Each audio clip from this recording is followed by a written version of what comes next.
آج میں نے چند آیات پڑھی ہیں، ان آیات کا تعلق مشورے سے ہے۔ اللہ تبارک و تعالیٰ نے اس مذہب کو اور اس مذہب کے ماننے والوں کو جو خصوصیات عنایت فرمائی ہیں، ان خصوصیات میں سے ایک اہم خصوصیت مشورہ بھی ہے۔ میں نے آیت پڑھی ہے کہ ایمان والوں کی شان اللہ تبارک و تعالیٰ نے یہ بتلائی کہ ایمان والوں کی شان یہ ہے، ان کی حالت یہ ہے کہ وہ اپنے امور کو، اپنے کاموں کو مشورے سے انجام دیتے ہیں۔ وَأَمْرُهُمْ شُورَىٰ بَيْنَهُمْ، کہ ان کا معاملہ ان کے مشوروں سے حل ہوتا ہے۔ دوسری آیت میں نے پڑھی ہے وَشَاوِرْهُمْ فِي الْأَمْرِ فَإِذَا عَزَمْتَ فَتَوَكَّلْ عَلَى اللَّهِ، کہ اے نبی کریم صلی اللہ علیہ وسلم کو حکم ہے، اور آپ جیسا عقل مند دنیا میں نہ کبھی آیا نہ آئے گا۔ آپ کا رشتہ وحی الہی سے تھا، اللہ کی رہنمائی آپ کو میسر تھی، اللہ کی وحی آپ کو میسر تھی، پھر بھی اللہ تبارک و تعالیٰ نے فرمایا شاورہم فی الامر، کہ اے نبی آپ مسلمانوں سے، لوگوں سے مشورہ کیجئے امور میں، تمام امور میں۔ نبی کریم صلی اللہ علیہ وسلم کے بارے میں آتا ہے، بعض صحابہ بیان کرتے ہیں کہ میری آنکھوں نے روئے زمین پر نبی کریم صلی اللہ علیہ وسلم سے زیادہ مشورہ کرنے والا کسی کو نہیں دیکھا۔ بھائی، جو دنیا کے سب سے عقل مند، دنیا کے سب سے صائب الرائے، دنیا کے سب سے زیادہ ذہین، اور جن کا رشتہ وحی الہی سے، اللہ کی رہنمائی میں جو کام کر رہے ہیں، ان کے بارے میں صحابہ نے فرمایا کہ میں نے روئے زمین پر نبی کریم صلی اللہ علیہ وسلم سے زیادہ مشورہ کرنے والا کسی کو نہیں دیکھا۔ آپ دینی امور میں ہی مشورہ کیا کرتے تھے، دنیاوی امور میں ہی مشورہ کیا کرتے تھے، گھریلو امور تک میں آپ صحابہ کرام سے مشورہ کیا کرتے تھے۔ تو یہ آپ صلی اللہ علیہ وسلم کا عمل یہ بتلاتا ہے کہ ہمارے مذہب میں مشورے کی کیا اہمیت ہے، کہ ہمارے نبی گھریلو معاملات تک میں لوگوں سے مشورہ کیا کرتے تھے۔ ایک حدیث میں آتا ہے کہ نبی کریم صلی اللہ علیہ وسلم نے ارشاد فرمایا کہ جب تمہارے حکام، تمہارے عمراء دیندار ہوں، تمہارے حکام چھوٹے یا بڑے جو بھی ہوں، تمہارے حکام دیندار ہوں، تمہارے مالدار سخی ہوں، اور تمہارے سارے امور مشورے سے طے ہوتے ہوں، تو روئے زمین پر زندہ رہنا تمہارے لیے بہتر ہے۔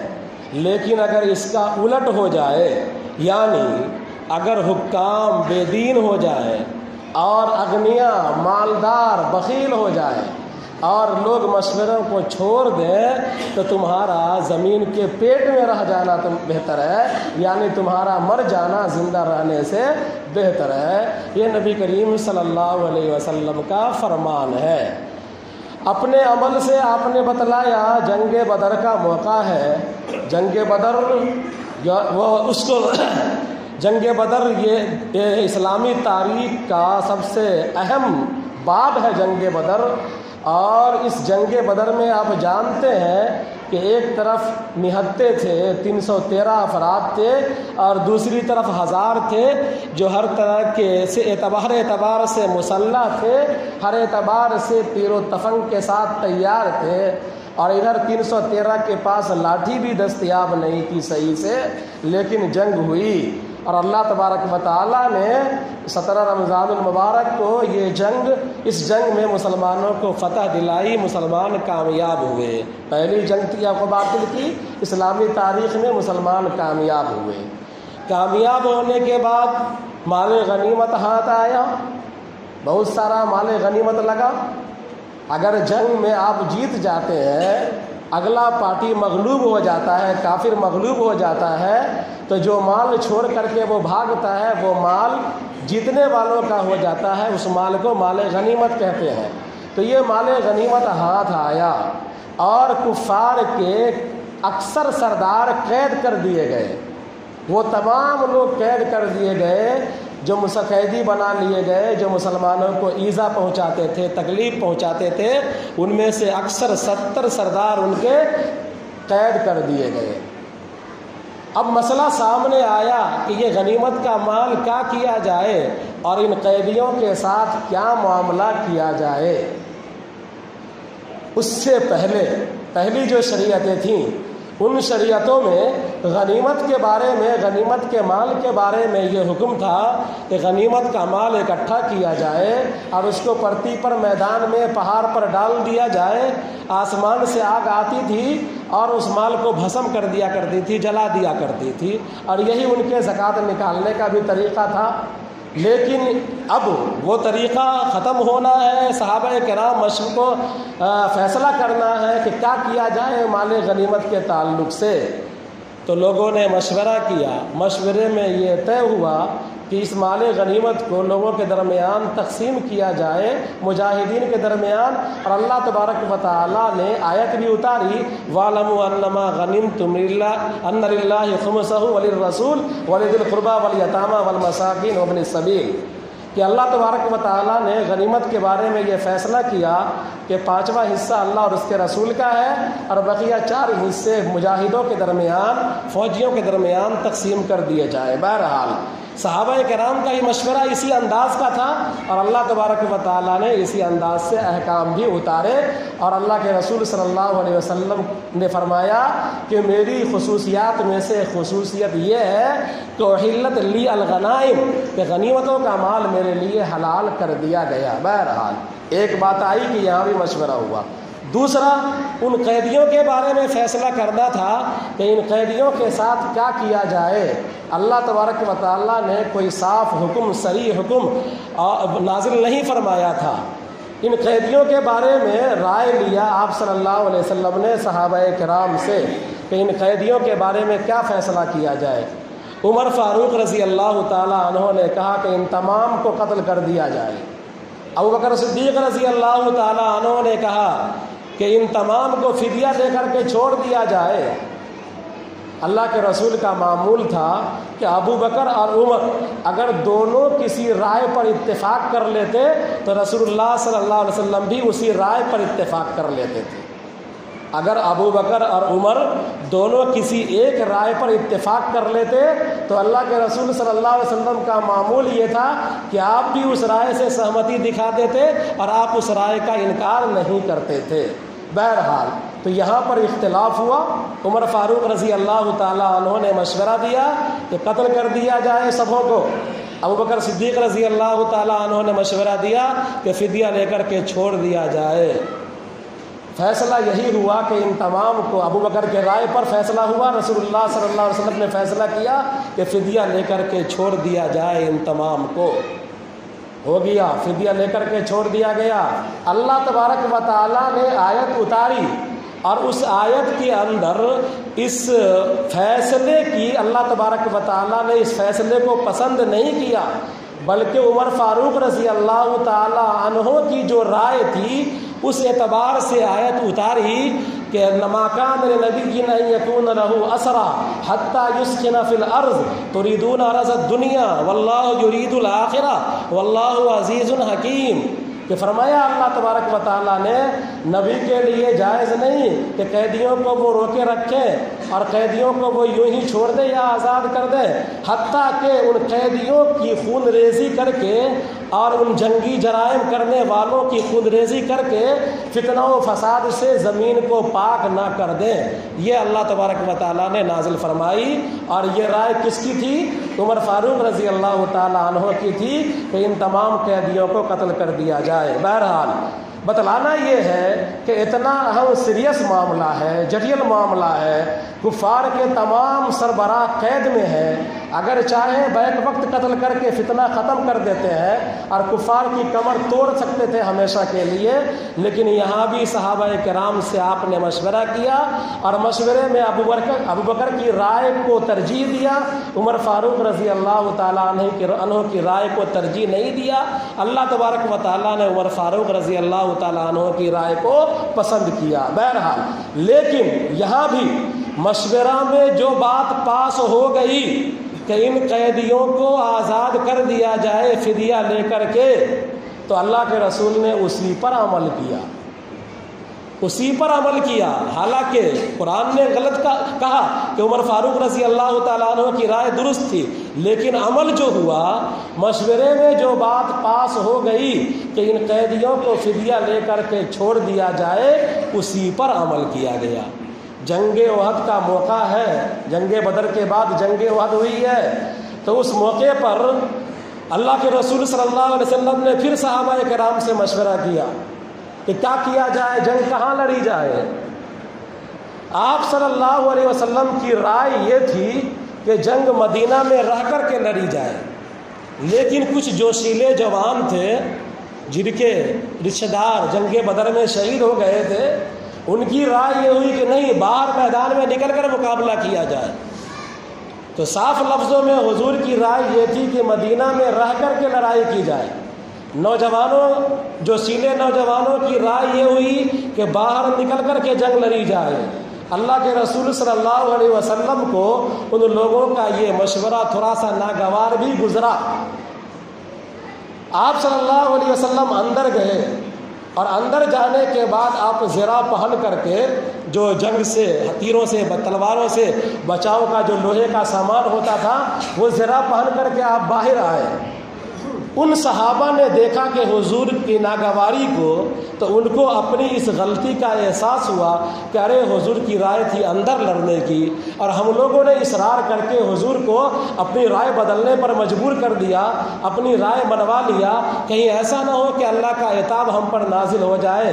وہ لوگ آگے بڑھے اور آگے بڑھ کر عرض کرنے لگے، یا رسول اللہ، اپنی رائے ہم واپس لیتے ہیں، اپنی رائے پر آپ عمل کیجئے اور جنگ مدینہ میں رہ کر کے لڑیے۔ لیکن آپ صلی اللہ علیہ وسلم نے کہا کہ نبی جب زرہ پہن لیتا ہے، ہتھیار سجا لیتا ہے، تو بغیر جنگ کیے ہوئے ہتھیار نہیں اتارتا ہے۔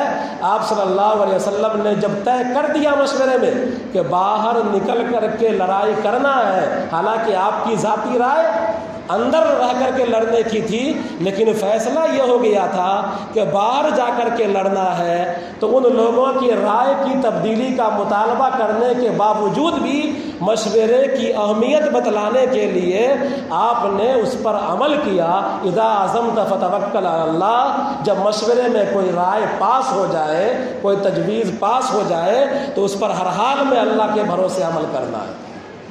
ایک حدیث کے اندر آتا ہے کہ نبی کریم صلی اللہ علیہ وسلم نے ارشاد فرمایا کہ اگر کوئی آدمی مشورہ کرتا ہے تو مشورہ کرنے والا آدمی چاہے دینی امور کا مشورہ کرے، ہاں جو فرائض واجبات ہے ان میں مشورہ نہیں کرنا ہے، نماز پڑھنا ہے، اس مشورے کی ضرورت نہیں ہے، زکوٰۃ دینا ہے، مشورے کی ضرورت نہیں ہے۔ بہرحال حدیث کے اندر آتا ہے کہ جو آدمی مشورہ کرتا ہے وہ کبھی ناکام نہیں ہوتا، اور مشورہ کرنے والا ہلاک نہیں ہوتا۔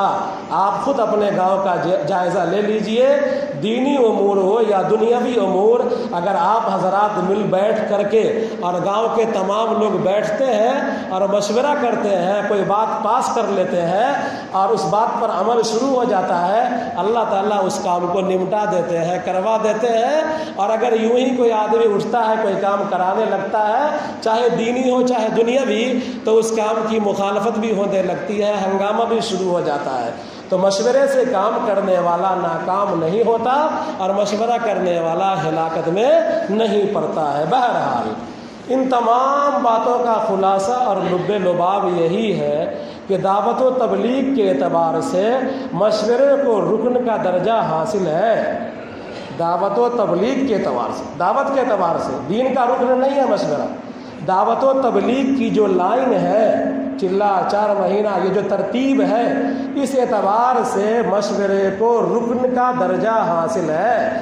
اگر کوئی آدمی چلہ 4 مہینہ لگایا، سال لگائے ہوا ہے اور مشورے میں نہیں بیٹھتا ہے، مشورہ نہیں کرتا ہے، تو گویا کہ دعوت کے ایک رکن کو چھوڑتا ہے، اور دعوت کا رکن چھوٹتا ہے تو گویا کہ دعوت چھوٹتی ہے۔